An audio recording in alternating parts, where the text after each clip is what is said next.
He laughed when he said it. She won't show. I heard him through the cracked kitchen door.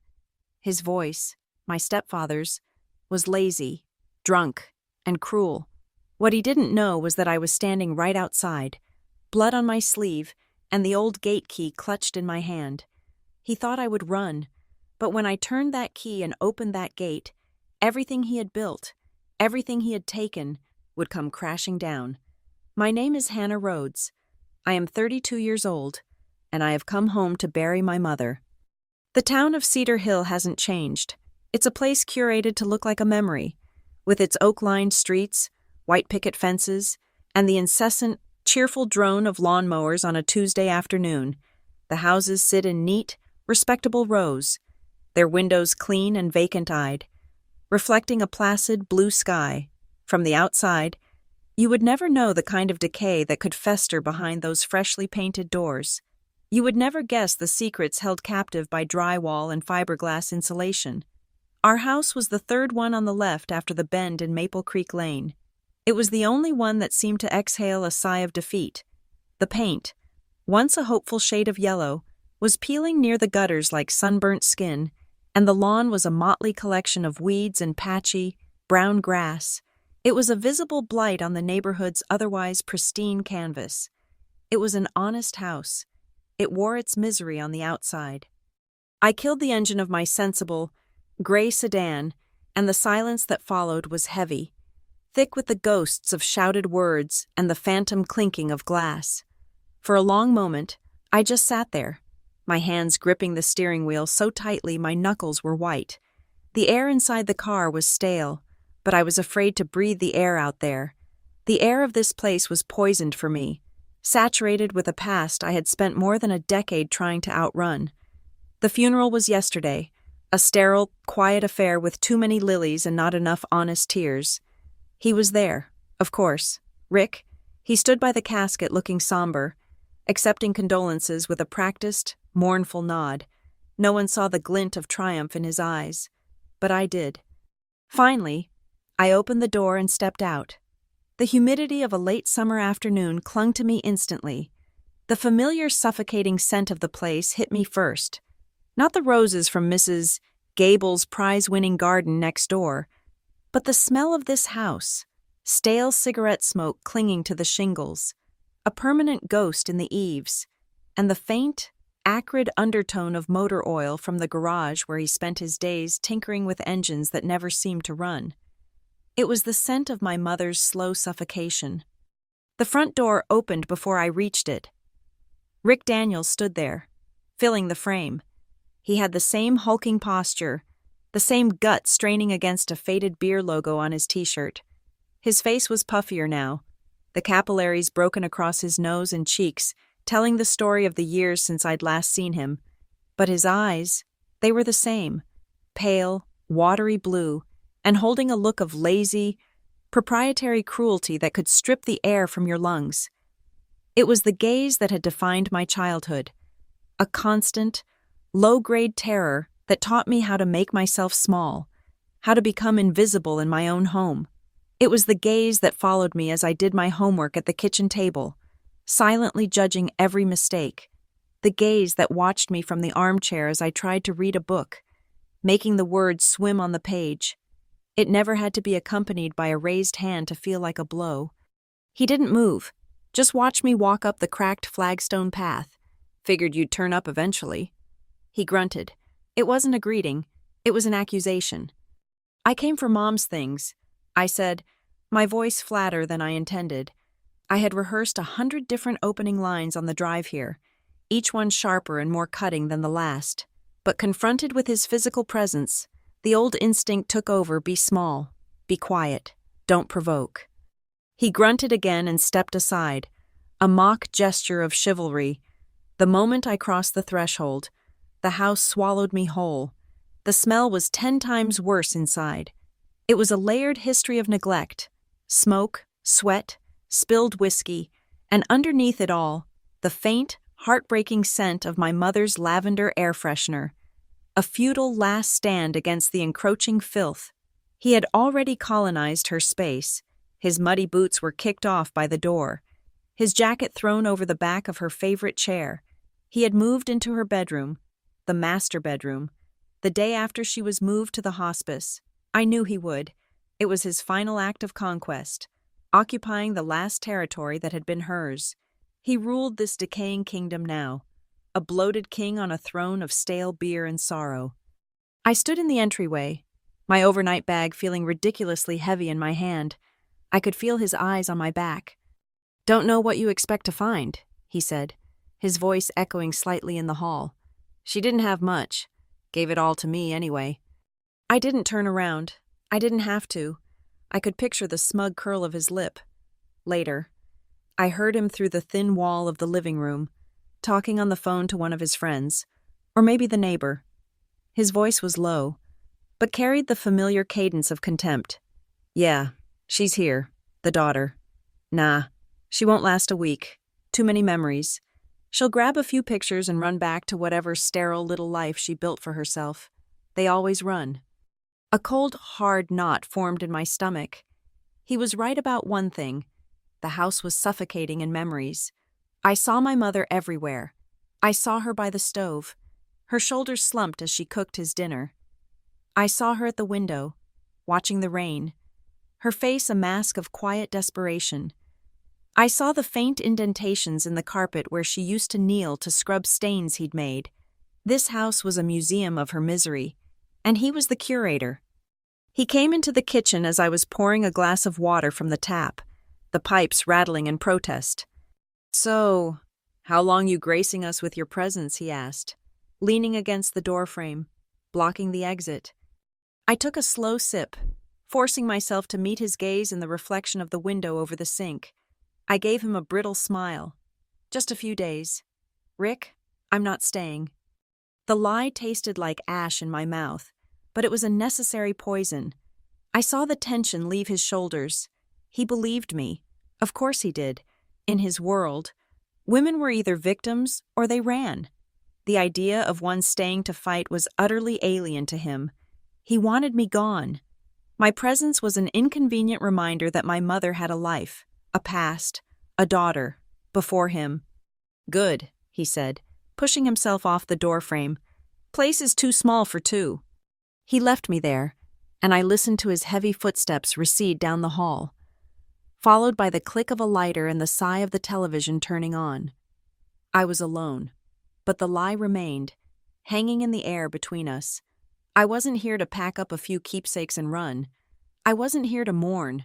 Mourning was a luxury for people whose grief wasn't tangled up with rage. I was here to finish a war my mother had lost the day she met him. She had been a gentlewoman, a woman who believed in seeing the good in people long after they'd proven they had none. He had seen that gentleness and mistaken it for a spine he could break. And he did, slowly, over the course of 15 years, with casual cruelties, financial strangulation, and the soul-crushing weight of his presence. She never dared to face him, to reclaim what was hers, but I was not my mother. I went to her room first, or what used to be her room. He had already purged it of her. The lavender sachets were gone from the drawers, replaced by the smell of his unwashed clothes. A stack of greasy automotive magazines sat on her bedside table, but he was a lazy conqueror. He hadn't bothered with the bottom drawer of the heavy oak dresser, the one that had always stuck. My mother kept her important things there, tucked away under old blankets. My fingers trembled as I pulled at the ornate brass handle. It resisted, just as it always had. I had to brace my foot against the base and pull with all my strength. It gave way with a loud groan, the sound of wood complaining after years of silence. The air that rose from it was a time capsule. Cedar, dried flowers, and my mother's faint, clean scent. Beneath a stack of yellowed baby blankets was a large manila envelope, thick with documents. My heart began to hammer against my ribs. A frantic, hopeful rhythm. I lifted it out. It was heavy. I sat on the floor, my back against the bed that was no longer hers, and opened the clasp. Inside was a collection of papers that traced the story of her defeat. There was the original deed to the house, dated 2 years before she ever met Rick. It was in her name, and her name alone, Sarah Rhodes. bought and paid for with the inheritance her own parents had left her. Then there were bank statements from that time, showing a healthy savings account. Another set of documents came next, dated a year after their wedding, a quitclaim deed, crudely drawn up, signing the house over to him, making him a joint owner. His signature was a confident, arrogant scrawl. Hers was a thin, shaky line, as if the pen had been trembling in her hand. I knew, with a certainty that chilled me to the bone, that she had not signed that paper of her own free will. He had coerced her, threatened her, worn her down until she gave him the only thing of value she had left. But there was one more thing, tucked at the very back. It wasn't a legal document. It was a single sheet of stationery, folded in half. Her handwriting, the familiar, elegant cursive, filled the page. My dearest Hannah, if you are reading this, it means I am gone, and it means he is still there. I am so sorry. I was never as strong as you. I let him take everything, and I was too afraid to take it back. But I saved this for you. All the original papers. Our lawyer told me once that what he did was illegal, that I was forced. But I never had the courage to fight. Please, don't let him win. Don't let him have this house. It was supposed to be yours. Finish it. Hannah. For me. I read the letter 3 times, but the tears I expected did not come. The grief had burned away, leaving something harder and colder in its place. It was a bequest, not of property or money, but of a mission. She hadn't given up. She had passed the baton. He thought I was here to collect porcelain dolls and faded photographs. He thought I would cry a little, pack a box, and disappear from his life forever, leaving him to drink himself to death in the house he stole. He was wrong. I carefully placed the papers back in the envelope, my movements precise and deliberate. The fear was still there, a cold snake coiling in my gut. It was a conditioned response, decades in the making, but for the first time in my life, standing in the ruins of my mother's world, it was no longer the only thing I felt. Holding that envelope felt like holding a stone in my hand, the first one to be cast. It wasn't just a collection of papers, it was a weapon, and I finally knew how I was going to use it. The floorboards were cold beneath me, the old wood seeming to leach the warmth from my body. I sat there for what could have been minutes or an hour. The world narrowed to the sheaf of papers in my lap. The air in the room was thick with the ghosts of the past, but for the first time, they felt less like tormentors and more like witnesses. I laid each document out on the dusty floor, arranging them chronologically, creating a timeline of my mother's erasure. My hands were steady. The time for tears was over, burned away by a cold, clarifying rage. This was not a daughter's grief. It was an investigator's analysis. The first document was the original warranty deed for the house at 114 Maple Creek Lane, dated August 1998. The buyer, listed in crisp, confident typography, was Sarah M. Rhodes, an unmarried woman. I traced her name with my finger, a woman I had never really known, a woman who existed before him. The purchase was funded by the estate of Eleanor and James Rhodes, my grandparents. This paper was proof of a life that was once solely hers, a foundation she had built for herself. Next, the bank statements from that era. They showed a life of modest means but careful planning, of independence. This house was her anchor, her sanctuary. Then came the second set of papers, dated 2 years later, a year after the wedding, the quitclaim deed. It was a flimsy 2-page document, likely from a generic template. The language was simple, brutal in its efficiency. It transferred ownership from Sarah M. Rhodes to Sarah M. and Rick J. Daniels as joint tenants with rights of survivorship. His signature was bold, pressing so hard into the paper that it left an impression on the other side. My mother's signature, by contrast, was a pale, skeletal version of her usual script. It faltered midway through her new surname, a tiny, almost imperceptible tremor in the ink. Looking at it, the memory bloomed, unbidden and sharp, not a full picture, but a collage of sensory details from a child's perspective.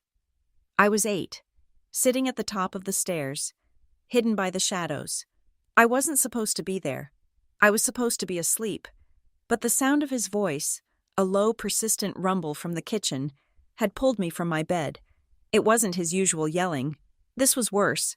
It was a controlled, menacing purr, the sound of a predator cornering its prey.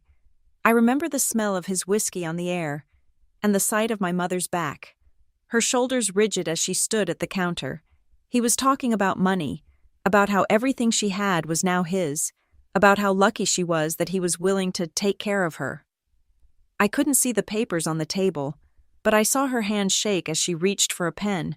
I saw her head bow, a gesture of such profound defeat that it imprinted itself onto my child's mind.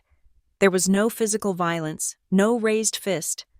There was only the weight of his threat, the unspoken promise of what would happen if she refused. He was breaking her will, and he was making her sign the confession of her own surrender. That signature wasn't an act of consent. It was a hostage note. The last document in the file was an unofficial will, written in her own hand and dated just 5 years ago. It was clear and concise, leaving the house and its contents to me. My beloved daughter, Hannah Rhodes. It named me as the sole beneficiary and executor, but it was unwitnessed, never filed with the county clerk. It was legally useless, a ghost of an intention, but it was morally binding. It was her true last wish, before the sickness and the fear had clouded everything. And then there was the letter, her final message from beyond the quiet desperation of her life. Finish it, Hannah. It wasn't a plea, it was an order. I gathered the papers, my movements economical. I wouldn't leave them here, not for a second. In the morning, I drove to a copy center in the next town over, a place where no one knew my face. The fluorescent lights of the shop hummed with an indifferent energy. I stood before the machine, feeding each precious page into the slot, watching as the light scanned over my mother's life and his crime. I made 3 complete sets. The originals went into a new envelope. I drove to the post office and sent them via registered mail to my own apartment address. 100 miles away. They would be safe there. The copies I kept with me, one set hidden in the lining of my suitcase, another in the glove compartment of my car. I was compartmentalizing, creating redundancies, building an arsenal. Back in the suffocating silence of the house, I took out my phone. My thumb hovered over a name in my contacts list, Daniel Grant. We had worked together at a corporate law firm in the city for 2 years. He was a junior partner, sharp and decent, and I was a paralegal, biding my time before I burned out on the 60-hour weeks and left to do something that didn't slowly drain the life from me. We had been friends, in a quiet, professional way. He was the only person I knew who would understand the language of deeds and coercion, and the only lawyer I trusted enough not to just tell me to walk away. He answered on the second ring. Hannah, wow, it's been a while. Is everything okay? His voice was just as I remembered it, calm, steady, with an undercurrent of genuine warmth. Hi. Daniel, I'm okay. I lied. Listen, I have a situation. I need some legal advice. Off the record, for now. Of course, he said, the warmth immediately shifting to a more professional focus. Whatever you need. What's going on? I took a deep breath and laid it all out, my voice as cold and factual as the documents I had just copied. I told him about my mother's death, my stepfather, the house. I described the original deed, the inheritance, and the subsequent quitclaim deed she had signed under duress. I told him about the handwritten will and her final letter. I spoke without emotion, reciting the facts of the case as if it belonged to a stranger. He was silent for a long time after I finished, the only sound the faint static on the line. I could almost hear the gears turning in his legal mind, connecting precedents, assessing liabilities. Hannah, he finally said, his voice measured. First, I'm so sorry about your mom. Second, if everything you've told me is accurate, and if we could prove coercion, that quitclaim deed is worthless, based on the original deed and her will, even if it's unwitnessed, we could make a very strong case that the house is, and always was, intended for you. Legally, it should be yours. A wave of relief, so potent it almost made my knees buckle, washed over me. It was real. It wasn't just my grief-fueled fantasy, it was legally real. Thank you. Daniel, that's what I needed to hear. We can file a petition to contest the title immediately, he continued, already shifting into action. It'll be a fight. He'll get a lawyer. It could get ugly. I'm not going to file anything, I said quietly. The silence on the other end of the line was different this time. It was filled with confusion. What, Hannah? He stole your mother's house. You have to fight him. Oh, I'm going to fight him, I assured him, a strange calmness settling over me. But not in a courtroom. I don't just want the house. Daniel. There was another pause. Longer this time. I could picture him in his high-rise office, looking out over the city, trying to understand what I was saying. The space between his world of orderly, predictable legal battles and my world of quiet, simmering vengeance was vast. What are you planning? Hannah, he asked, his voice now laced with a concern that was more for a friend than a client. I walked to the living room window and looked out at the manicured street. Mrs. Gable was watering her prize-winning roses, oblivious to the war I was about to declare. A court would give me the house, maybe. I began, thinking aloud, but it would let him walk away. He'd play the victim, the grieving husband, robbed by his greedy stepdaughter. People in this town would believe him. He wouldn't learn anything. He wouldn't feel anything. His kind of man never believes he's lost, unless his defeat is absolute and public. I continued, I want more than the deed. I want a confession. I want him to sign it all back, willingly. I want him to look me in the eye as he relinquishes every last claim to this house and to her memory. I want him to know that he was outsmarted by the little girl he never even saw. And how do you plan to do that? Daniel asked, his voice barely a whisper. A man like that won't just hand it over. A humorless smile touched my lips. No, he won't. But I know him. I spent 18 years studying his every move, learning his weaknesses. Men like Rick, they aren't ruled by logic or by fear of the law. They're ruled by their ego. I watched as Rick's shadow passed by the window of the garage, a beer bottle in his hand. He is profoundly arrogant. He believes women are stupid. He believes I am weak. He has a pathological need to be in control, to be the one who knows how things work. His pride is the most inflated, most fragile thing about him. I took a breath, and I'm going to use that cruel, pathetic pride to destroy him. The next 2 days were a masterclass in feigned fragility. I moved through the house like a ghost of my younger self, quiet and unobtrusive.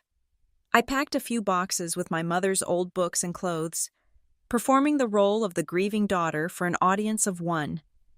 Rick watched me from a distance, his suspicions slowly dissolving into a familiar, comfortable contempt. He saw what he expected to see: a weak woman, overwhelmed by the mess her mother had left behind, soon to retreat back to the safety of her city life. He grew complacent. It was time to set the hook. I found him in the garage, hunched over the greasy engine of a lawnmower, a halo of smoke from his cigarette hanging in the dusty air. The garage was his sanctuary, a cluttered temple of masculinity filled with rusting tools, half-finished projects, and the smell of gasoline. He felt powerful here. I needed him to feel powerful. I hovered in the doorway, clutching a mug of coffee I didn't want, making myself appear hesitant. Rick. He grunted without looking up, a wrench scraping against metal. What? I've been thinking, I said, my voice pitched to sound small and uncertain. This house, it's too much for me. I can't keep it. I let that hang in the air for a moment, letting him savor the admission of my own inadequacy. I think I want to sell it. He finally stopped what he was doing and slowly turned to look at me, wiping his greasy hands on an even greasier rag. A slow, deeply unpleasant smile spread across his face. It was the smile of a man who had just been proven right about everything.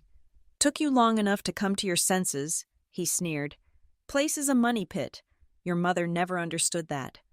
I looked down at my feet, a carefully rehearsed gesture of submission. I know. I don't know where to start. With the paperwork and everything, I was hoping, well, since you know the house better than anyone, I was hoping you could help me figure out what it's worth. Help me with the valuation. The bait was perfect. It wasn't just a request for help. It was an anointment. I was acknowledging his superior knowledge, his authority. I was placing myself under his guidance. His chest puffed out almost imperceptibly. The smugness radiated from him like heat. "So now you come crawling to me," he chuckled, tossing the rag onto the workbench. "After all those years of thinking you were better than this place, better than me." "I'm sorry," I whispered, letting a slight tremble enter my voice. "I just want to do things by the book, properly." "Properly," he echoed, savoring the word as if it were a fine whiskey. "All right, I'll help you. Can't have you getting cheated by some slick real estate agent." He was framing himself as my protector, the benevolent patriarch stepping in to save the helpless female from the wolves of the world. It was a role he was born to play. The irony was so thick it was almost suffocating. That night, I didn't sleep. I sat at the rickety kitchen table, my laptop casting a pale glow in the darkness, and I forged the weapon.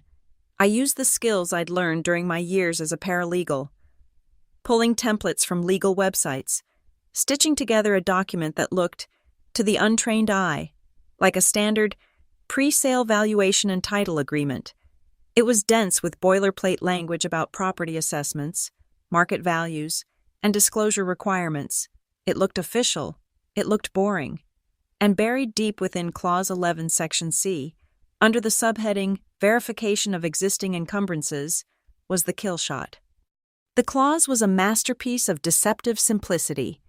It read, "The undersigned co-owner, Rick J. Daniels, hereby affirms the validity of the property's original title deed, A314, filed August 12, 1998, and acknowledges the primary beneficiary rights stipulated therein, agreeing to subordinate all subsequent claims in preparation for a clear title transfer." It was a snake hidden in tall grass.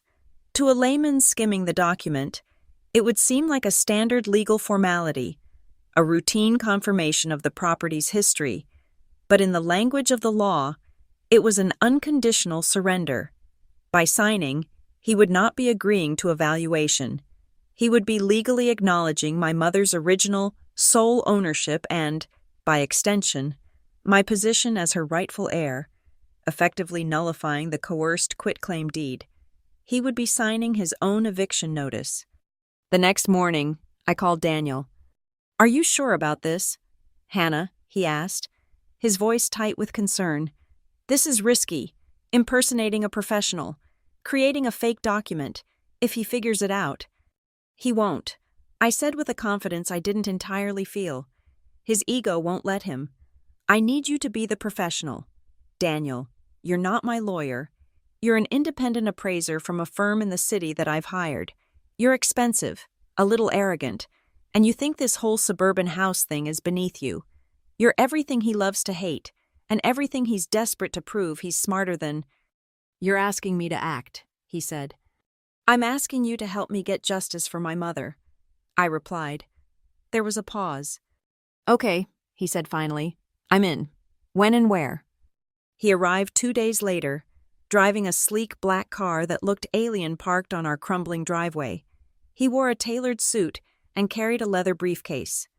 He was the perfect picture of a city slicker, an easy target for Rick's provincial disdain.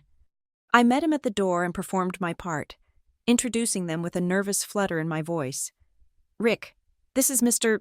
Grant. He's the appraiser I told you about." Rick gave Daniel a slow, deliberate up-and-down look, his eyes lingering on the expensive shoes. He didn't offer to shake his hand. "Grant," he grunted, "so you're the guy who's going to tell me what my own house is worth." The possessive pronoun "my house" was a declaration of war.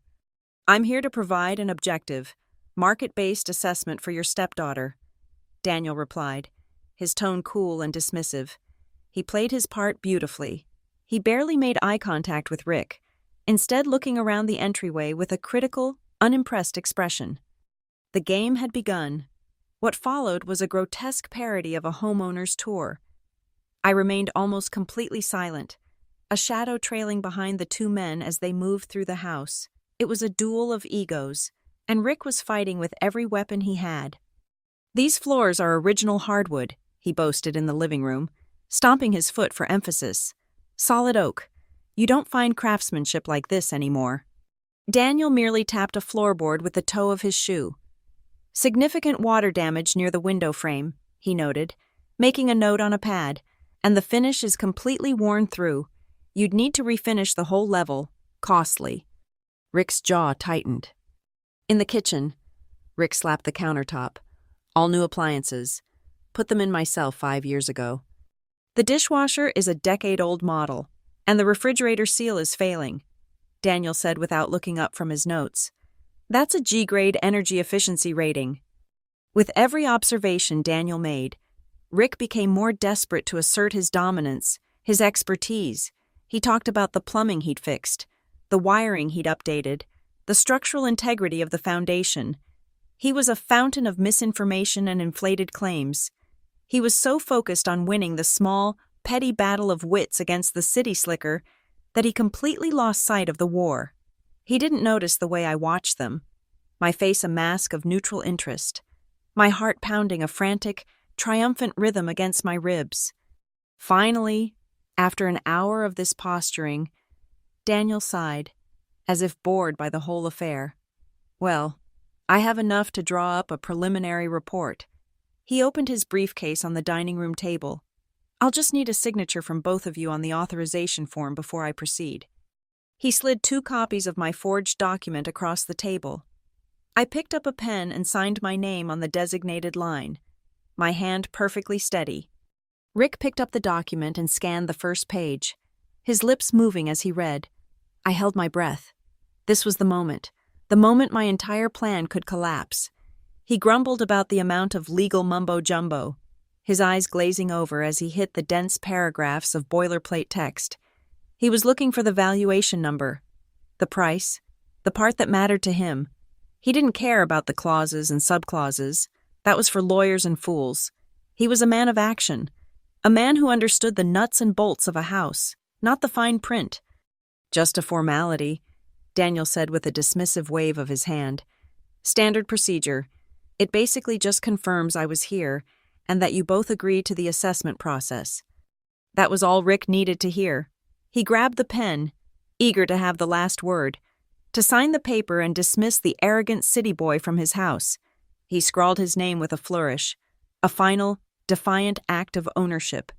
He pushed the paper back toward Daniel without a second glance. The air in the room was electric. The ink was still wet on the page.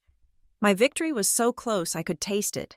I let the silence stretch for a beat, watching the smug satisfaction on Rick's face.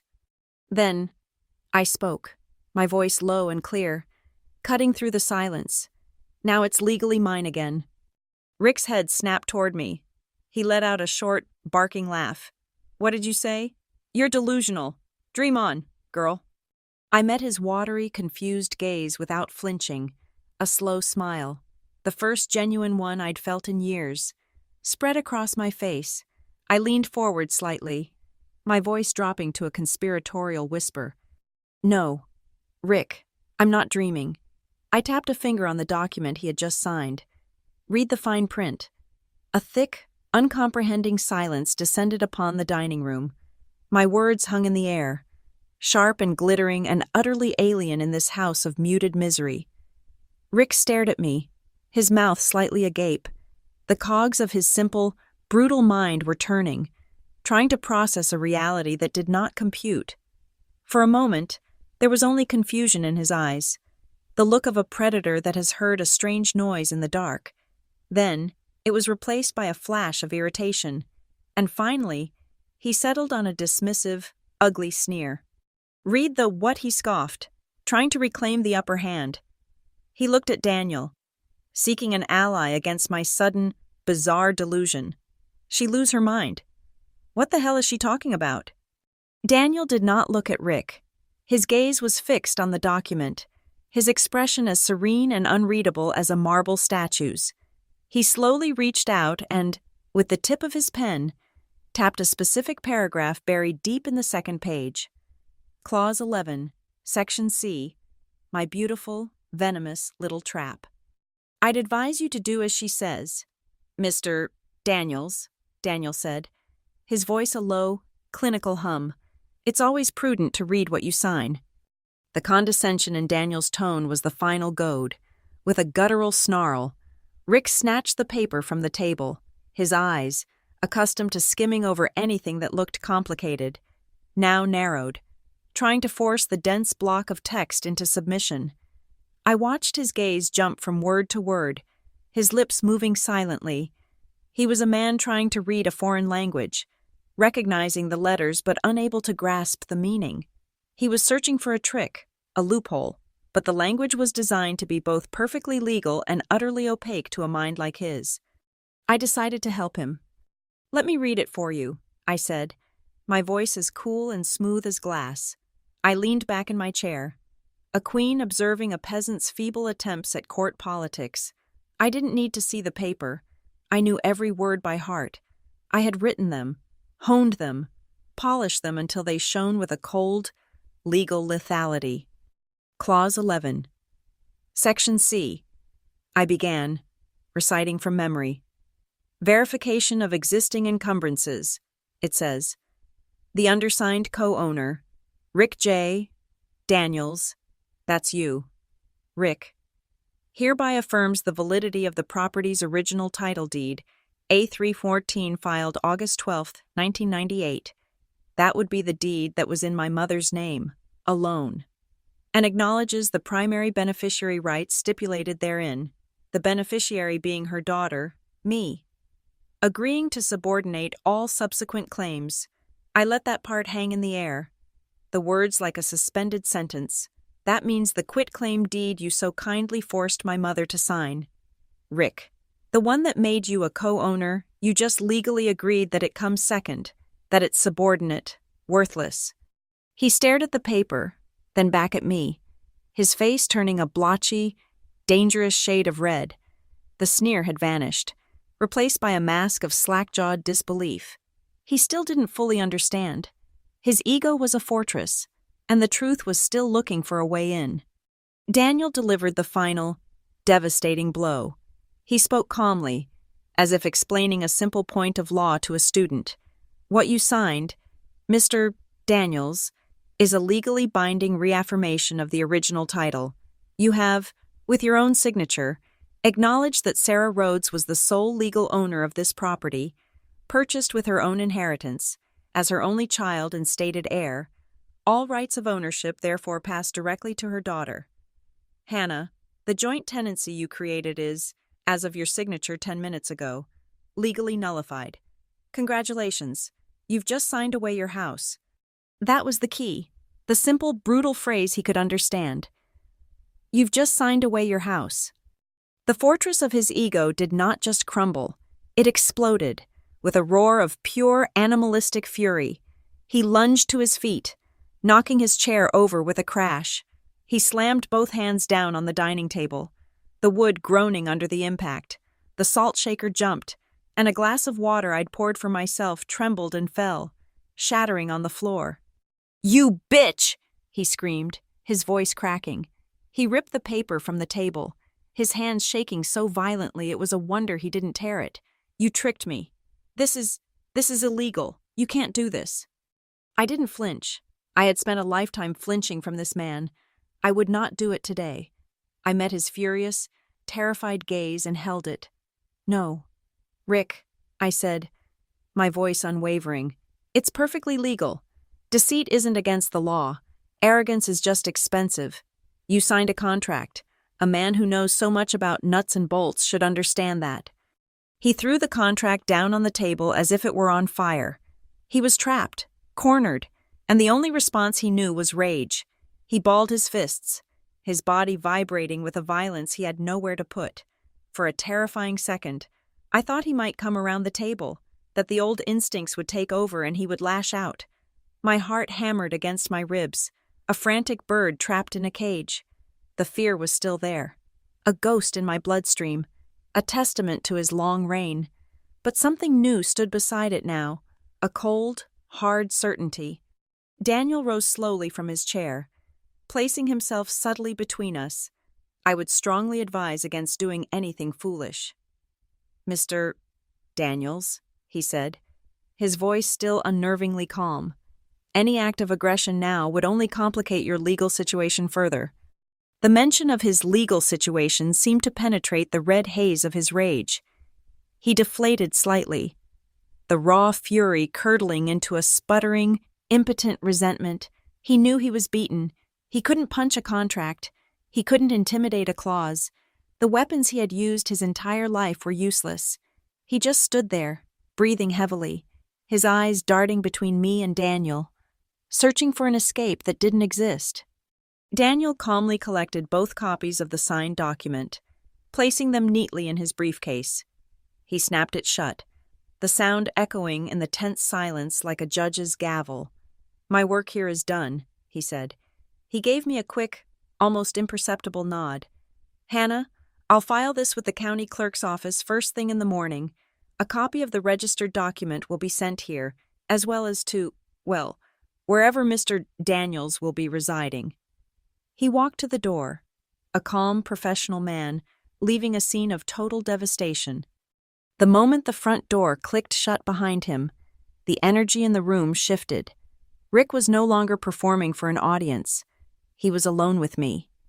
He sank back into a chair, his big body suddenly looking clumsy and old. He stared at the spot on the table where the papers had been, as if he could still see their ghosts. I stood up, my own legs feeling shaky. The adrenaline was starting to recede, leaving a hollow, trembling feeling behind. I had won. The thought was so monumental, it was hard to hold in my mind. I had won. I turned my back on him, a gesture I would never have dared to make before, and walked toward the kitchen. I needed to put a door between us. My heart was still a wild drum against my ribs, a frantic beat of both terror and giddy, terrifying elation.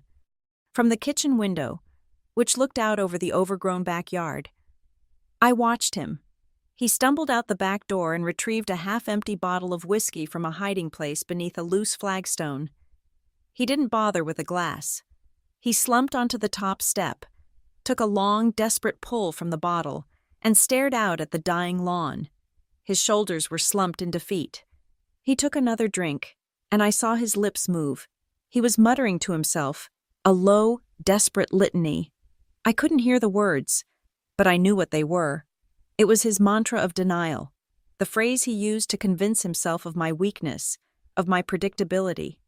"She won't show," he hissed to the weeds in the dying light. "She never does." I stood there in the growing darkness of my mother's kitchen, a thin, triumphant smile on my face.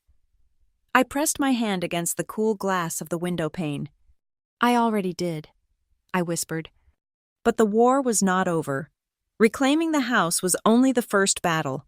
He was a cornered animal now, and I had no doubt he would become more dangerous, more desperate. The signed document was my legal victory. But I wanted more than that. I wanted his total and utter collapse. I wanted to expose the rot that went deeper than just a stolen house. Justice wasn't a piece of paper. It was a reckoning, and for a true reckoning, I needed more evidence. That night, after the sound of his drunken snores began to rattle the floorboards, I went to work. I had the device in my bag. Purchased that morning on my trip to the copy shop, a small, sophisticated listening device and a pinhole camera, cleverly disguised as a dual USB wall outlet. It was a piece of technology my mother could never have imagined, a weapon from a future she didn't get to see. My hands were surprisingly steady as I unscrewed the existing outlet cover in the living room, the one across from his favorite armchair. The wires were simple enough. I clipped them, stripped them, and reconnected them to the terminals of my Trojan horse. The small dark eye of the camera was nearly invisible, lost in the black plastic. I screwed the new plate into the wall. It looked perfectly ordinary. I plugged a lamp into one of the sockets to test it. The light flickered on. The device was active, powered by the house's own electricity, recording everything it saw and heard, uploading it to a secure cloud server I could access from my phone. As I stood back to admire my work, the faint smell of his stale beer and self-pity wafting from the other room, I felt a cold sense of purpose settle over me. The piece of paper would take his house. This little piece of plastic and circuitry would take everything else. The game had entered a new, more dangerous phase, and I was ready. There is a unique, almost divine power in seeing without being seen. Tucked away in the sterile quiet of my old bedroom, the door locked. The world was reduced to the 10-inch screen of my laptop. The camera's fisheye lens warped the familiar geography of the living room, turning it into a grotesque, distorted stage. The audio was tinny, picking up the hum of the refrigerator, the creak of the floorboards, and the sound of his breathing. I had become a ghost in my own house, a silent, all-seeing warden in a prison of one. I thought of all the women who had lived under the thumb of men like him, who had wished for a secret eye, a hidden ear, to bear witness to their private hells. They had dreamed of this power, but had never dared to claim it. I was claiming it for all of them. The first 72 hours were a slow descent into his pathetic, private reality. I did not sleep. Sleep was a luxury, a concession I was unwilling to make. I subsisted on black coffee and the cold, thrilling hum of adrenaline. I watched him exist in his natural state, stripped of the bluster he performed for the outside world. He paced. For hours, he would wear a path in the faded carpet between his armchair and the kitchen, a caged animal in a self-made zoo. He drank. The frequency with which he refilled his glass was a testament to the gaping void at the center of his soul. He watched television, endless loops of daytime talk shows and old westerns, the flickering blue light painting his vacant face in shifting hues of light and shadow. He talked to himself constantly, a low, rambling monologue of self-pity and blame. He cursed my mother for getting sick, cursed the town for its lack of opportunities, cursed me for showing up and disrupting the stagnant peace of his miserable kingdom. I listened to it all, my face a cold, impassive mask. With every hour that passed, the fear he had instilled in me since childhood began to curdle and transform. It was replaced by a profound, cleansing contempt. I wasn't watching a monster. I was watching a weak, frightened man, a bully whose power was derived entirely from the fear of others, and I was no longer afraid. On the afternoon of the second day, he made the call. I was starting to fade, the lack of sleep blurring the edges of the screen. When the sound of the phone's keypad jolted me back to full alertness, I turned up the volume, my heart beginning a slow, heavy thud. He didn't call a friend or a family member. He called a number he knew by heart. "It's me," he growled into the receiver, his voice a low, conspiratorial whisper. He was hunched over, as if afraid the walls themselves were listening. And they were. "We got a problem. A big one." There was a pause. Then, a voice on the other end, clipped and cold, and laced with authority, crackled through the laptop's cheap speakers. "What is it, Rick?" "The girl's back," Rick whined, his voice losing its edge, replaced by a note of pure desperation. "Sarah's daughter. She's here, and she's got some damn city lawyer with her. She tricked me. She made me sign some paper." He trailed off, the admission of his own stupidity too painful to fully articulate. "Point is, if she gets this house, I'm ruined. Everything we buried, it's all tied up in this place." Everything we buried. The phrase sent a chill down my spine. This was more than just a stolen house. The man on the other end sighed, a sound of pure, exasperated impatience. "Calm down. You're being hysterical." I recognized the voice then, a ghost from a past I had tried to forget. It was Marcus Thorne, Rick's old boss from the construction company, a man with a predator's smile and cold, dead eyes, the man my mother had tried to sue, years ago, for wrongful termination after she had refused his advances. Rick had stood by and watched it happen, siding with his boss, and my mother, defeated and without her husband's support, had dropped the case. "I'm not being hysterical," Rick hissed. "She has a document. It's legal." "Nothing is legal until a judge says it is," Thorne replied, his voice dangerously smooth. "And we won't let it get that far. Where are the old files, the ones from her mother's case?" "In the safe, in the garage," Rick mumbled. Good. Keep them there. Let the girl make her move. Let her file her papers. We'll fix it. We have ways of fixing things. You remember? There was a threat coiled in that question, a reminder of a shared, dirty history. Rick was not Thorne's partner. He was his pawn, his liability. What am I supposed to do? Rick pleaded. Nothing, Thorne commanded. You sit tight. You keep your mouth shut. And you do not drink yourself into a stupor. I'll make some calls. I'll handle it. Just be ready. The line went dead. Rick sat there for a long time, the phone still clutched in his hand. He was a man who had just been handed both a lifeline and a leash. My fingers flew across the keyboard. I isolated the audio file, trimming the dead air, enhancing the clarity. I saved it, named it Conspiracy Wave, and created 3 separate backups in secure cloud storage.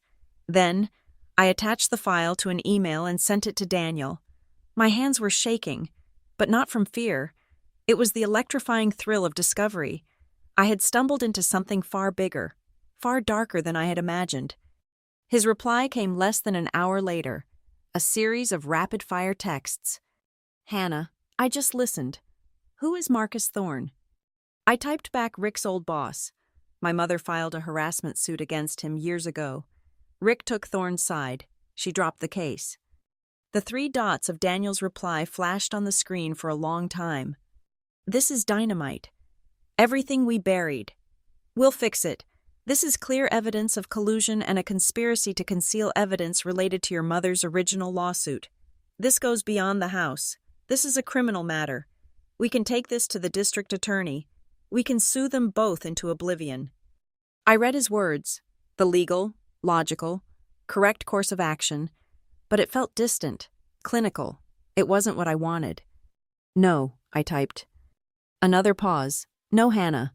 What do you mean? No. This is the case of a lifetime. Legal action takes too long. Daniel. And it's too sanitized. They'd bury it in legal teams. Procedural hurdles. Scripted testimonies. The narrative would slip from my hands into theirs. I'm not looking for justice through the system. I want them to unravel on their own. What are you going to do? I'm going to make him confess. I typed. I have the stage, the witness, and now I have the script. I didn't hear from Daniel again that night. I think I had finally scared him. For another day, I watched. Rick was a coiled spring of anxiety. He followed Thorne's orders. At first, he cleaned up his beer cans, drank water, and paced with a new, nervous energy. But by the middle of the 3rd night, his resolve crumbled. The anxiety was too much. The silence was too loud. He pulled a fresh bottle of whiskey from the cabinet, and this time, he did not stop. I watched him on the screen as he drank himself into a pathetic, slobbering wreck. He slumped in his armchair, the one directly across from my hidden camera, and stared at the blank television screen. The whiskey had erased the fear of Thorne, and all that was left was his own deep-seated, obsessive delusion. He raised his glass to the empty room. She won't show. He slurred, the words thick on his tongue. Never does. Little girl always runs. Always. A cold, calm, hard resolve solidified in my chest. He needed to see the ghost. He needed to understand that the girl who ran was gone forever. I closed my laptop. The silence in my bedroom was absolute. I unlocked my door and stepped into the darkened hallway. Every nerve in my body was on fire, a web of fear and exhilaration. I walked silently, my bare feet making no sound on the old floorboards. I reached the living room door. It was closed. He always closed it, to keep the cool air from the window unit contained. My hand trembled as I reached for the old brass knob. My breath hitched. For a moment, I was a child again, terrified of the monster on the other side of the door. But then I thought of my mother's shaky signature, of Marcus Thorne's cold voice, of Rick's pathetic, drunken mantra. The tremor in my hand stilled. It was not fear, it was power. I turned the knob. It clicked, a sound as loud as a gunshot in the silent house. I pushed the door open. He didn't notice. He was still staring at the blank TV, lost in his own private fog. The only light was the pale moonlight filtering through the grimy window. I reached inside the doorframe, my fingers finding the familiar, cool plastic of the light switch. I took one last, deep breath, and I flipped it. The room was flooded with harsh, unforgiving fluorescent light. Everything was thrown into sharp relief, the dust motes dancing in the air, the sticky rings on the coffee table, the overflowing ashtray. Rick flinched, throwing an arm over his face with a drunken groan. "What the hell?" he mumbled, his eyes struggling to adjust. He blinked. Once, twice, he lowered his arm, his gaze slowly focusing on the figure standing in the doorway, on me. And in that moment, I saw it. It wasn't anger, it wasn't irritation, it wasn't confusion. For the very first time in my life, as he looked at me standing there, appearing from the darkness as if summoned by his own drunken invocation, what I saw in his eyes was pure, undiluted, animal fear. The fear in his eyes was a raw, primal thing, an animal's terror in the sudden glare of headlights. For a heartbeat, the world seemed to stop. The hum of the fluorescent bulb was the only sound, a high, lonely note in the suffocating silence. He was a statue of a man, his whiskey glass frozen halfway to his lips, his face a pasty, slack-jawed mask of shock. The drunken fog had evaporated, leaving behind the cold, hard reality of me, standing in his doorway, where I was not supposed to be. He recovered with the instinct of a cornered bully, scrambling for the familiar armor of bluster and rage. He pushed himself clumsily to his feet, the armchair groaning in protest. He used his height, his bulk, to try and reclaim the room, to shrink me back down to the size I was supposed to be in his world. "You wouldn't dare," he growled, the words a low rumble in his chest. It wasn't a statement of fact. It was a desperate prayer. He was trying to will the old reality back into existence, the one where I was the ghost and he was the master of the house. "You get the hell out of my living room." I did not move. I did not flinch. I just watched him, my expression unreadable. I had spent my entire life being afraid of this man. Now, I saw him for what he was, a hollow man, a bloated sack of insecurities and cheap whiskey. His power entirely dependent on my fear, and I had run out. "It's not your living room anymore." "Rick," I said, my voice calm, almost conversational. "We've been over this." I took a step into the room, and he took an involuntary step back. The dynamic had shifted. A fundamental law of physics in this house had been overturned. I was no longer the object being acted upon. I was the force. I was holding my laptop, the screen dark, clutched in my left hand. I walked not to him, but to the coffee table in front of his chair, with a deliberate, almost ceremonial slowness. I placed the laptop on the sticky, ring-stained surface. I opened it.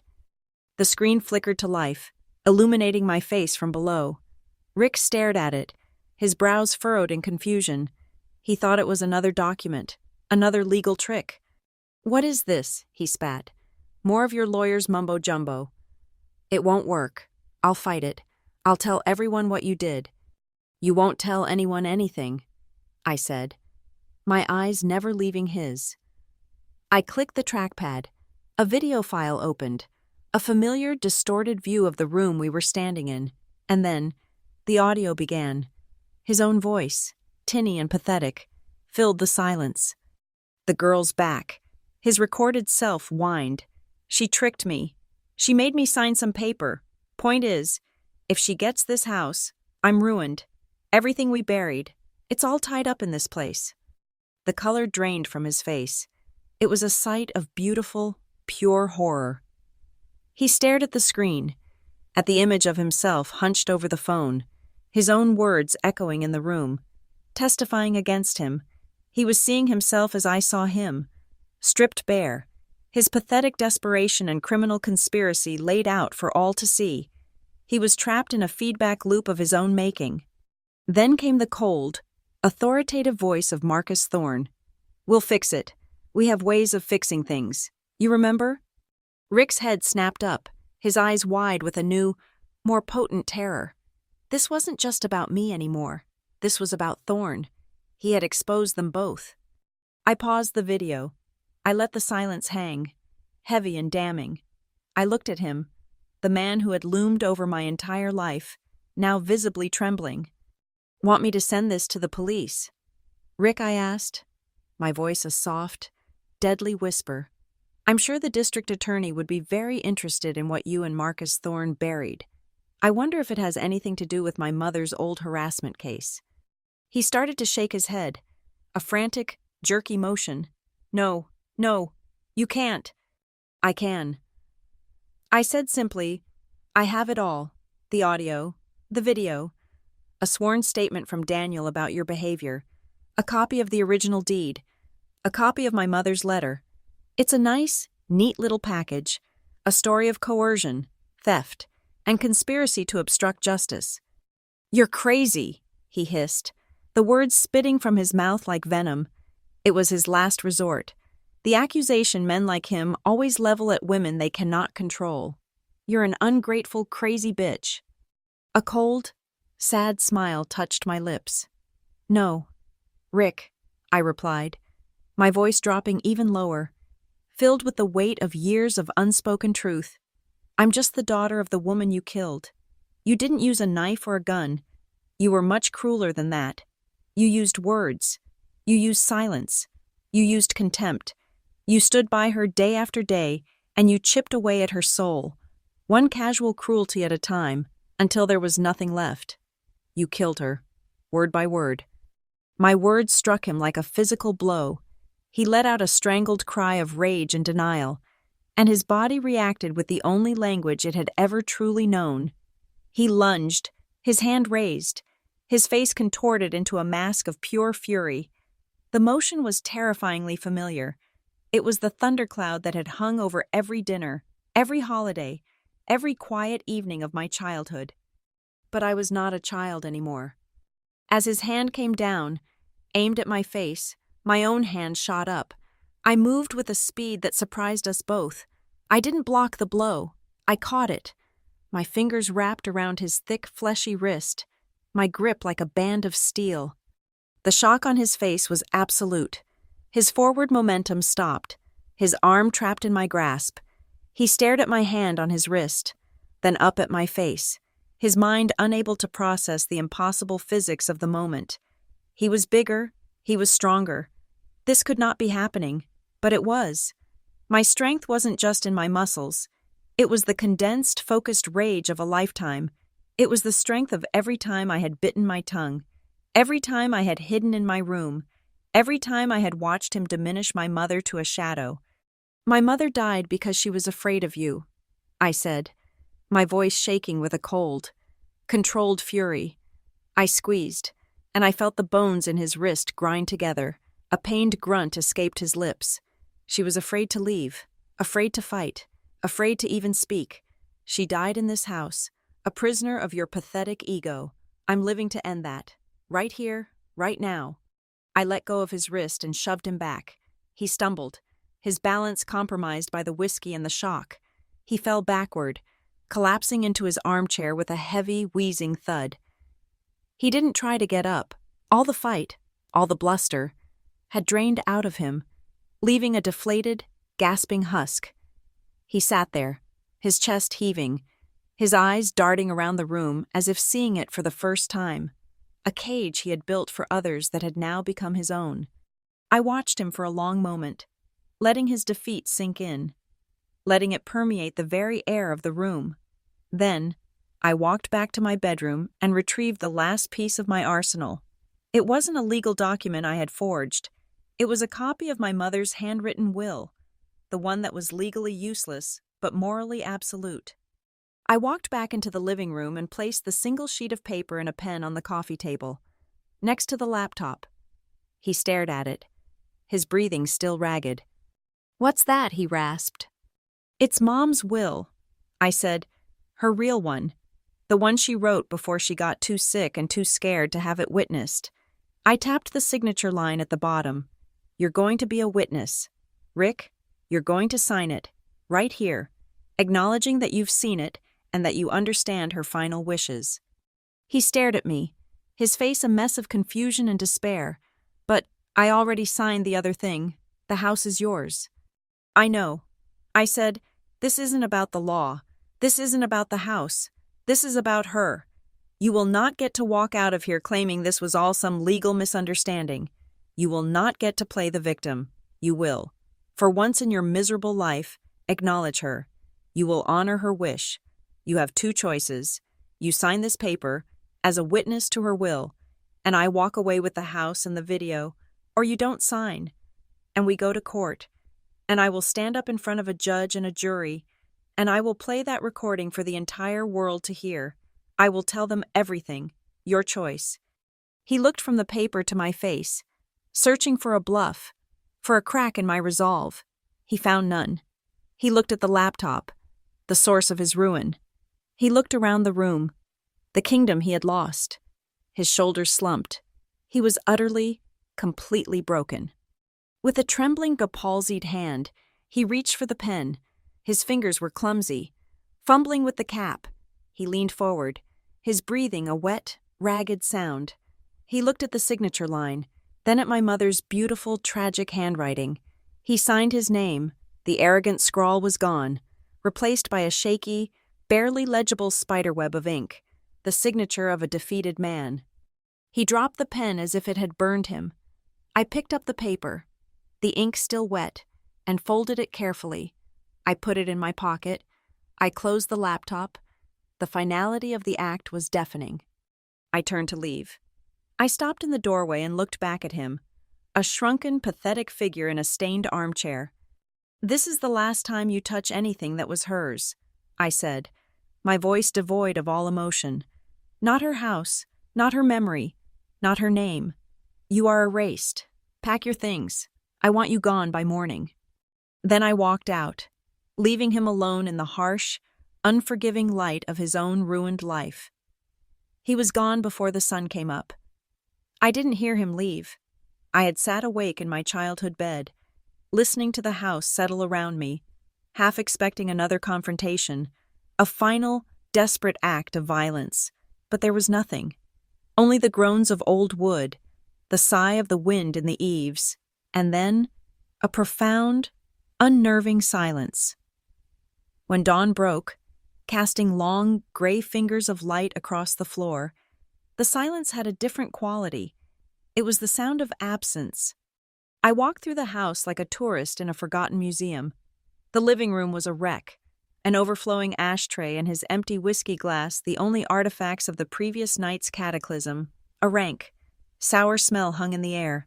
In the bedroom that had once been my mother's, the closet door was ajar, a few wire hangers left swinging on the rod.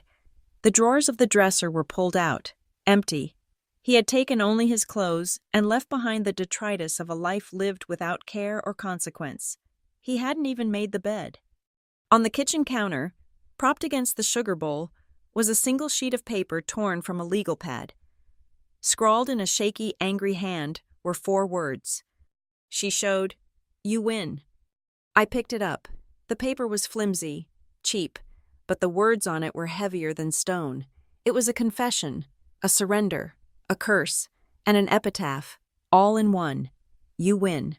It was the most honest thing he had ever said to me. There was no joy in reading it, no triumphant surge, just a deep, hollow ache.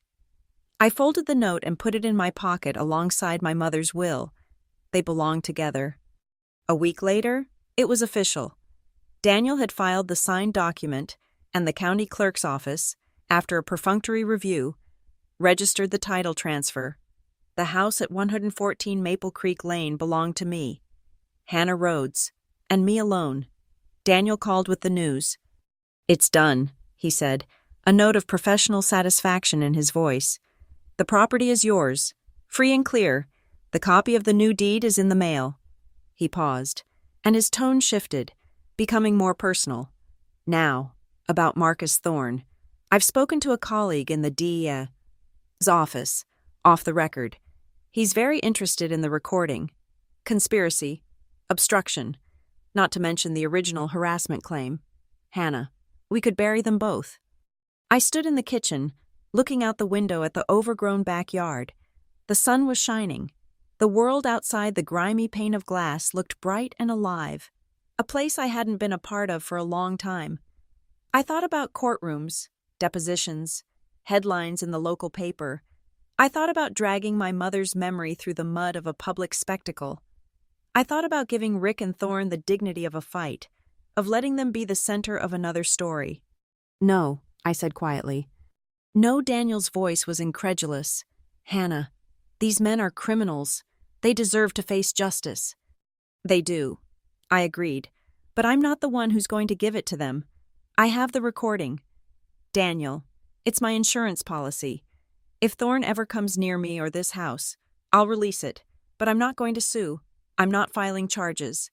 I took a breath, trying to explain something I was only just beginning to understand myself. This was never about money or a legal victory. This was about him, about this house, a court case. That's not a victory for me. It's just more noise. I don't want him to go to jail. I want him to live. I want him to wake up every morning for the rest of his pathetic life and remember that he had everything and he lost it all. Not to a team of lawyers or a judge, but to me, to a woman, to the little girl he thought would always be afraid of him. That's a prison no court could ever build. Daniel was silent for a long time. When he finally spoke, his voice was soft.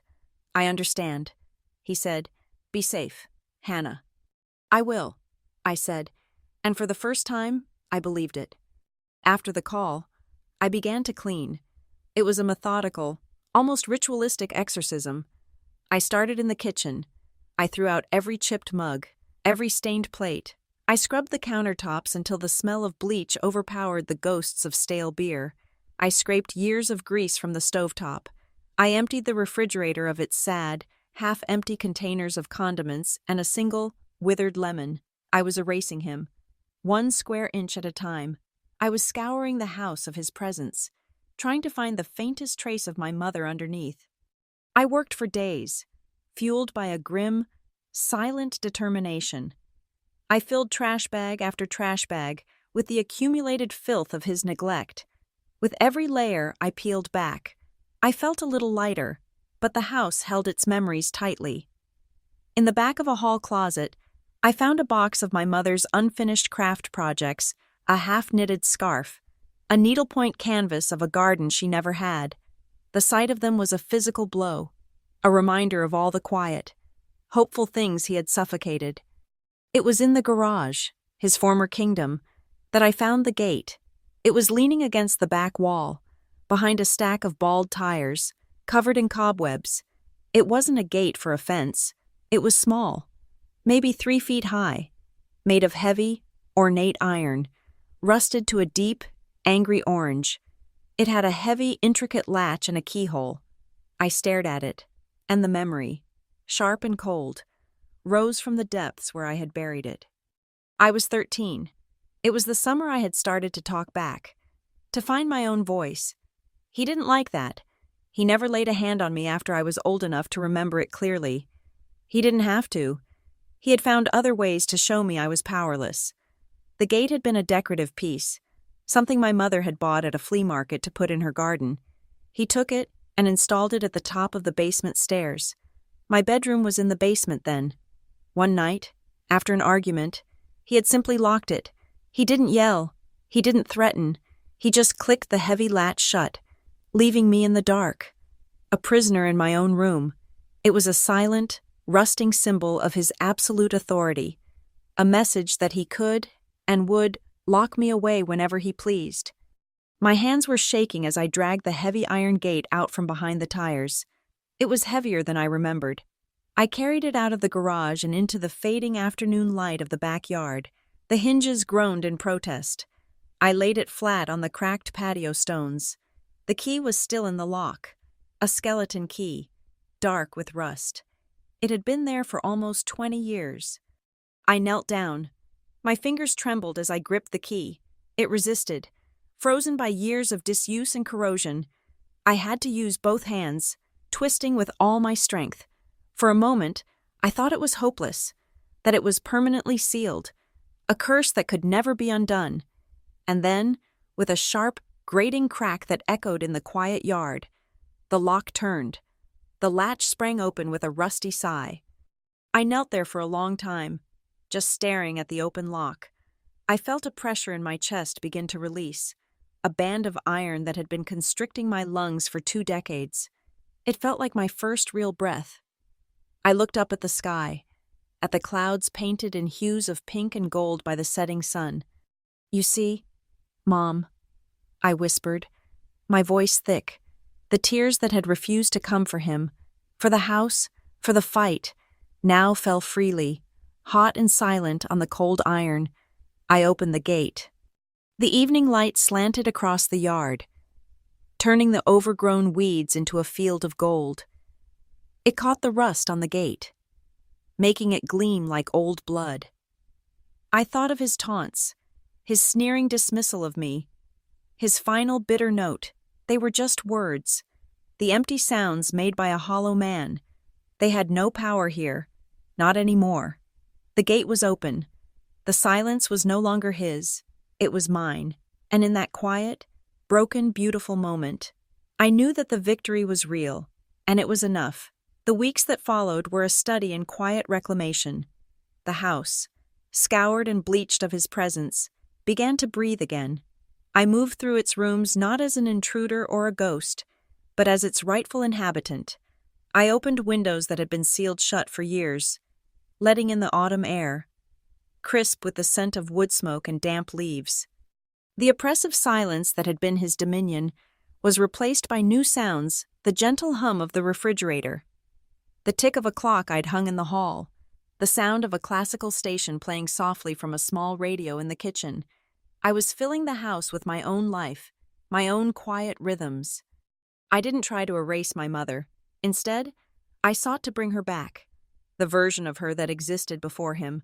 I found an old photograph of her, taken on a beach when she was in her 20s, her hair wild in the wind, her smile wide and unburdened. I had it framed and placed it on the mantelpiece, the only object there. It was a statement, a reconsecration. This was Sarah Rhodes's house now, and it was her daughter's. I found a strange, almost monastic peace in the routine. I painted the living room a warm, soft white, covering the nicotine-stained yellow. I tore out the stained, threadbare carpet and spent a week on my hands and knees, sanding and refinishing the original oak floors beneath. The physical labor was cleansing, each stroke of the brush, each pass of the sander, an act of erasing the past and building something new. I was not just renovating a house, I was rebuilding a part of myself. There were moments, of course, when the ghosts would stir. I'd catch a scent on the air I couldn't place and my heart would seize, or a floorboard would creak in the night, and the old, familiar fear would prickle my skin. But these moments were fleeting, echoes in a space that was increasingly my own. I was learning to live with the scars, to see them not as wounds, but as proof of survival. It was a Tuesday morning, exactly 1 month after he had gone. The air was cool, and a soft gray light filtered through the newly washed kitchen windows. I was sitting at the table, a cup of tea steaming in my hands, looking out at the yard where the rusted iron gate now lay against the fence like a piece of abstract sculpture. The house was quiet. I was at peace. And then my phone buzzed on the table. The sound was an intrusion, a harsh, electronic violation of the morning's calm. I glanced at the screen. It was a text from an unknown number. My first thought was that it was spam, but something made me pick it up. The message was 5 words long.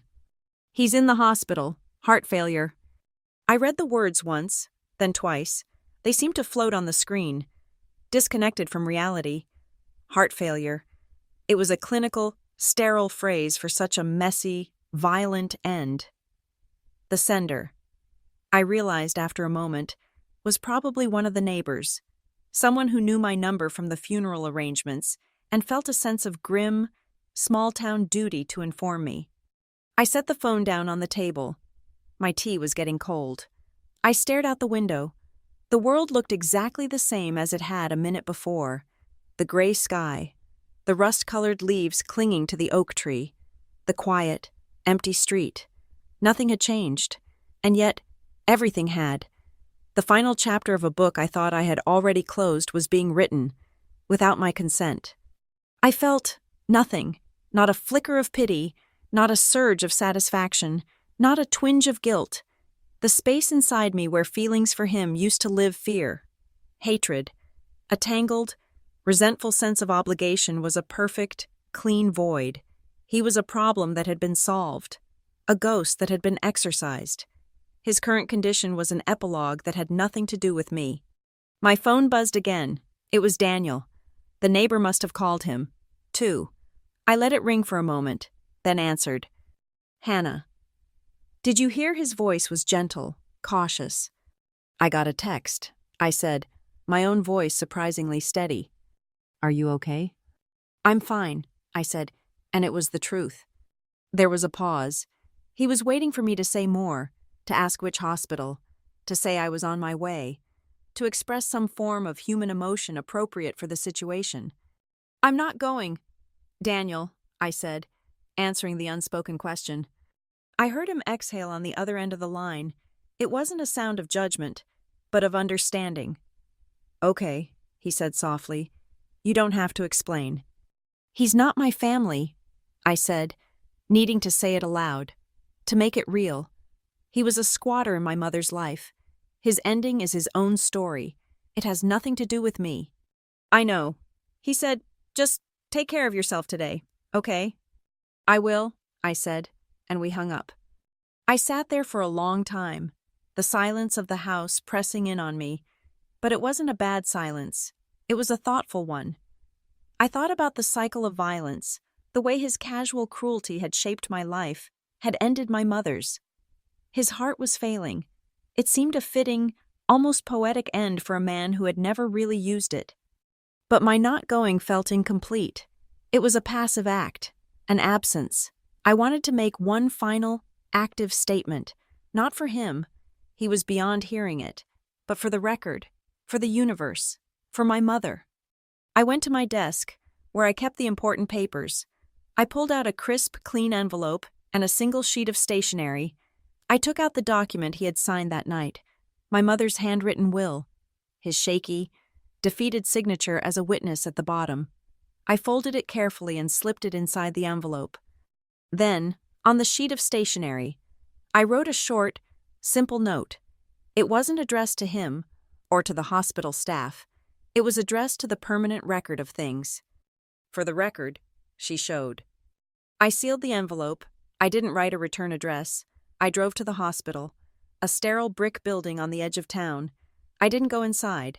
I walked up to the information desk in the lobby, a place of hushed anxiety and antiseptic smells. Can you see that this gets to Rick Daniels' room? I asked the woman behind the counter. She took the envelope, glanced at the lack of a name on the front, and nodded, of course. I turned and walked away without another word. As the automatic doors slid shut behind me, I felt a sense of profound finality. The last word had been written, the file was closed. That evening, Daniel came by.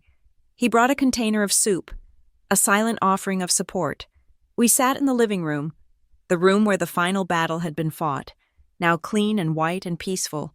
The only light came from a single lamp, casting a warm, gentle glow. We sat in comfortable silence for a while, and then he asked the question that had been hovering between us. Do you regret it, Hannah? He asked, his voice low. Any of it? I looked at the photograph of my mother on the mantel, her face bright with a freedom she had lost so long ago. I thought of the fear, the lies, the anger. I thought of the moment I had caught his wrist, the moment I had seen the fear in his eyes. I thought of the quiet peace I now felt in this house. No, I said, shaking my head slowly. I don't regret any of it. I looked back at him, my eyes meeting his in the soft light. I only regret one thing. I regret that my mother couldn't be here to see it. The words were heavy with a grief that would never fully go away. A bittersweet ache at the heart of my victory. This had always been for her. Daniel was quiet for a long moment, his gaze thoughtful. He looked from me to the photograph on the mantel and back again. A slow, gentle smile touched his lips. Then let me see it for her, he said. His words were a gift. They were a balm on a wound I didn't even know was still open. He was offering to be the witness my mother could not be, to share the burden and the triumph of her memory. He saw it all, not just the angry, vengeful daughter, but the grieving, loyal one. And for the first time in as long as I could remember, perhaps my entire adult life, I felt a genuine smile spread across my face. It was a small, quiet thing, but it reached my eyes. It was a smile without a tremor, without a shadow, without the ghost of an old fear hiding behind it. It was the smile of a woman who was finally, completely free. Spring arrived, not with a sudden burst, but as a slow, tentative thaw. The frozen ground softened, and the first green shoots of crocuses, planted by my mother years ago, pushed their way through the neglected soil near the front steps. They were a stubborn, beautiful miracle, a sign of life's insistence on returning, even after the longest, cruelest winter. Their return felt like a promise, and it stirred in me a desire to do more than just cleanse the house. It was time to rebuild its boundaries, to redefine its relationship with the world. The fence that bordered the property was in a state of terminal decay. Wooden posts leaned at drunken angles, their bases rotted through. Sections of wire mesh sagged, rusted and broken. It was a fence that did nothing to protect, and everything to proclaim the neglect within. It was his fence, a reflection of his own internal collapse. It had to go. I hired a local man, a semi-retired farmer named Mr. Henderson, who now did odd jobs. He was a quiet, capable man with calloused hands and kind eyes that had seen their share of seasons. I explained that I wanted him to tear down the entire old fence, but that I wanted to keep one small piece, the rusted iron gate from the backyard. He looked at the gate, which I had propped against the side of the house, with a professional's skepticism. "That thing's half rusted through." "Ma'am," he said, his voice a gentle country drawl. "Hinges are shot, latches frozen solid again. Be cheaper to buy a new one." "I know," I said, "but I want to use this one.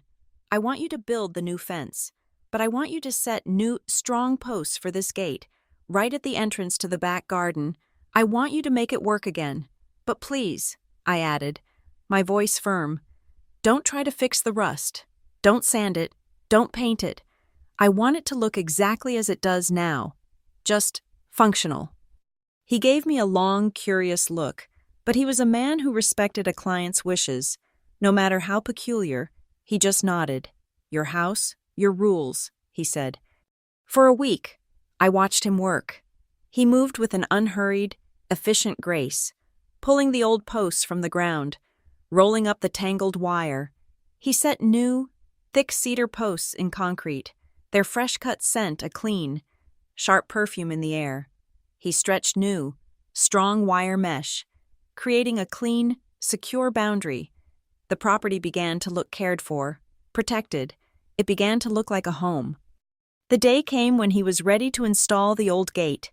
He had worked on it in his shop, freeing the latch once more, re-welding the hinges so they moved with a smooth, silent swing. It looked strange and beautiful, an artifact of a bygone era set between the two new, pale cedar posts. Its angry orange-brown rust was a stark, almost violent contrast to the clean lines of the new fence. It was a deliberate imperfection. It was a scar. As he was making the final adjustments, my next-door neighbor, Mrs. Gable, came over, ostensibly to admire his work.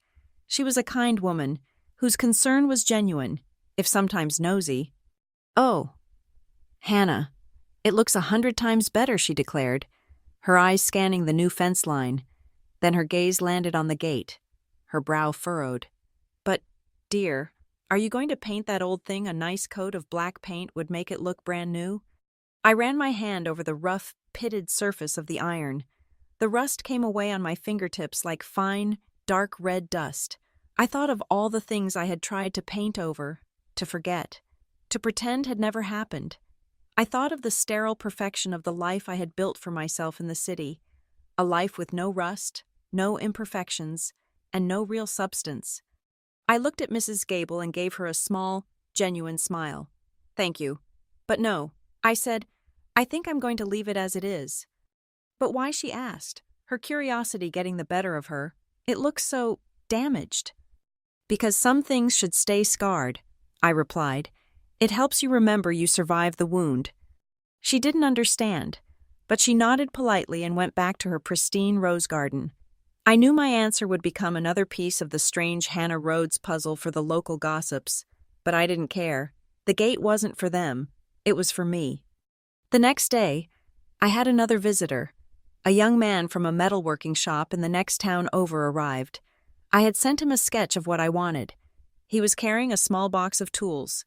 He, too, looked at the rusted gate with a professional's confusion, but he wordlessly followed my instructions. He worked for over an hour with a small, precise engraving tool. The sound was a high, dental whine in the quiet afternoon. When he was finished, he wiped the surface clean. There, on the top horizontal bar of the gate, were 2 words. The clean, silver lines of the fresh engraving stark against the deep, ancient rust. Opened. Finally. I paid the young man, and he left, leaving me alone with my strange monument. I traced the letters with my finger. Opened. Finally. It was the story of the house, the story of my mother's will, the story of my own life. A car pulled into the driveway. It was Daniel. He had taken to driving out from the city on weekends, sometimes bringing groceries, sometimes just to sit with me in the quiet living room. He walked up the path, his suit jacket slung over his shoulder, a stark contrast to the small-town afternoon. He didn't say anything at first, just came to stand beside me, his gaze following mine to the newly installed gate. He read the engraved words. He looked at the rust, at the new fence, at the open latch. He understood. He had always understood. He nodded slowly, a look of profound, quiet respect in his eyes. The gate is open. Hannah, he said, his voice soft. I looked from the gate to the house behind it. The afternoon sun was slanting through the windows, illuminating the dust motes dancing in the air. The house was no longer a dark, suffocating box. It was a vessel for light. I thought of the emotional gates I had kept locked and barred for so many years, the gate to my past, to my grief, to my own strength. A real smile touched my lips. Not just the gate, I said. We walked inside. He followed me into the kitchen, and I put on the kettle for tea. The silence between us was comfortable, easy. There were no ghosts here anymore. The house was finally at peace.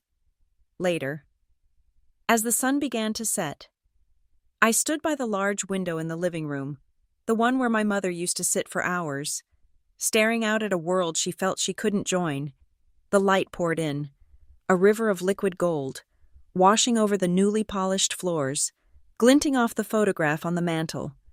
For so long, this house had been filled with the sound of him, the heavy tread of his boots, the clink of his bottle, the low, angry rumble of his voice from behind a closed door. His presence had been a constant, oppressive noise that drowned out everything else. But I didn't hear him anymore. There was no echo of his rage in the corners, no ghost of his self-pity clinging to the furniture. He was gone, utterly and completely gone. All that was left was the whisper of the wind moving through the eaves of the old house and the gentle ticking of the clock in the hall. And in that profound and simple quiet, I felt a new sound emerge. It was the sound of peace. It was the sound of my own, unburdened breath. It was the sound of the deep, soul-settling serenity that my mother had spent so many years praying for. A prayer that had, at long last, been answered. The sun was low, bleeding gold and violet across the horizon, the kind of dramatic, melancholic light that belongs only to the end of a long day. I walked the perimeter of the new fence, my boots sinking slightly into the soft, damp earth. The wire mesh was cool and taut under my fingertips, a clean, strong boundary where before there had been only rot and rust. This was my territory now. The lines were clearly drawn. My steps were unhurried, my path deliberate. I was not fleeing, nor was I pacing like a caged thing. I was simply walking, observing, inhabiting the space that was rightfully mine. The air was still, holding the scent of cut grass and the distant, sweet smell of wood smoke from a neighbor's chimney. The world felt quiet, settled, as if it, too, were taking a final, deep breath before the fall of night. I stopped when I reached the gate. It stood between its two new cedar posts like a captured relic, a piece of a forgotten war displayed in a modern museum. The setting sun caught the deep, angry orange of the rust, making it glow with a fierce, almost living intensity. Against the backdrop of the neat new fence, it looked like a wound, a deliberate, unhealed scar that refused to be ignored. The silver lines of the engraving I'd had carved into its top bar were sharp and clear in the fading light, opened, finally. My gaze fell upon the lock, the old, heavy iron latch, now clean and functional, but still bearing the deep pits of its age, and below it, the keyhole, a dark, empty eye that had once held the power of a verdict. It had been his seal, his stamp of ownership on my freedom, a simple mechanism of metal on metal that had held the power to define my world, to shrink it down to the 4 damp walls of a basement room. It had been an instrument of silent, suffocating power. Slowly, I reached out and let my fingers trace its cold, rough shape. I felt the grit of the rust, the unyielding iron beneath.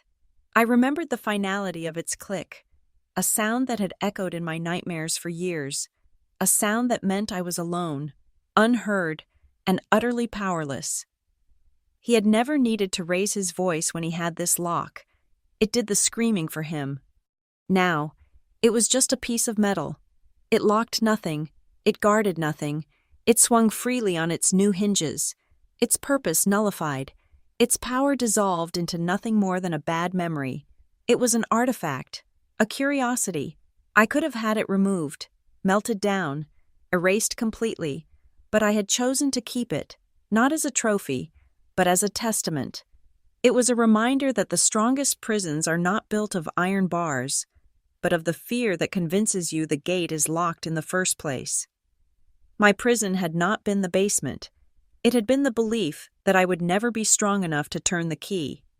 A soft breeze stirred, rustling the leaves of the old oak tree, and it carried with it a scent so sudden, so achingly familiar, that it made my breath catch in my throat. Jasmine, from the sprawling, half-wild bush that grew against the side of the house, a bush my mother had planted in her first year here, a small act of hope in a place that would soon have none. He had always complained about it, threatening to tear it out, but he had been too lazy, too indifferent, to ever bother, and so it had survived, neglected but persistent, its fragrant white flowers a quiet, stubborn rebellion against the surrounding decay. The scent was her, not the faint, tragic smell of her lavender sachets, but the living, breathing perfume of something beautiful she had put into the world. It was her ghost, not as a specter of sorrow, but as a gentle, reassuring presence on the evening air. I closed my eyes, letting the scent wash over me, a final, gentle absolution. The whole long, ugly story played out behind my eyelids, not as a trauma, but as a series of moments, of choices, that had led me to this one, the drive back to this town, the discovery of the papers, the cold fury that had burned away the fear, the carefully crafted trap, the look of disbelief on his face, the beautiful, terrifying moment when I had caught his wrist and felt the power shift forever. And I thought of his words, his sneering, confident dismissal of me, the mantra he had used to keep himself safe in his own delusion, the words he had likely muttered to himself in a drunken stupor the night he died alone in a sterile hospital room. I opened my eyes and looked at the gate, at the open space beyond it that led into the dark, cool green of the garden, my future. I let out a slow breath, the last of the tension I had carried for a lifetime seeming to leave with it. I whispered the words into the quiet twilight, not for him, not for anyone, but for the jasmine on the air, and for the 13-year-old girl who had once sat in the dark behind this very gate. He said I won't show. A small, humorless smile touched my lips, but I did. My hand was resting on the cool iron of the gate. I curled my fingers around it. There was no hesitation. There was no tremor. There was only a calm, quiet sense of purpose. I pushed. It swung inward without a sound, a silent, graceful arc, the last of the sun's light, which had been blocked by the solid iron, now flooded through the opening, a brilliant, blinding river of gold. It washed over me, throwing my shadow long and sharp on the ground behind me. It illuminated the path into the garden, a path that was mine to walk. There was no dramatic score, no swell of triumphant music. There was only the sound of the wind, the scent of the flowers, and the vast, beautiful silence of a war finally, truly over. The gate he locked me behind now opens for no one but me. Thank you so much for listening to my story. I'd love to know where in the world you're tuning in from. So please drop a comment below and share your thoughts. It means the world to me to connect with you all. If you enjoyed this, please consider subscribing to the channel and giving this video a like. And to help this story reach more listeners, please hit that hype button. Your support makes all of this possible.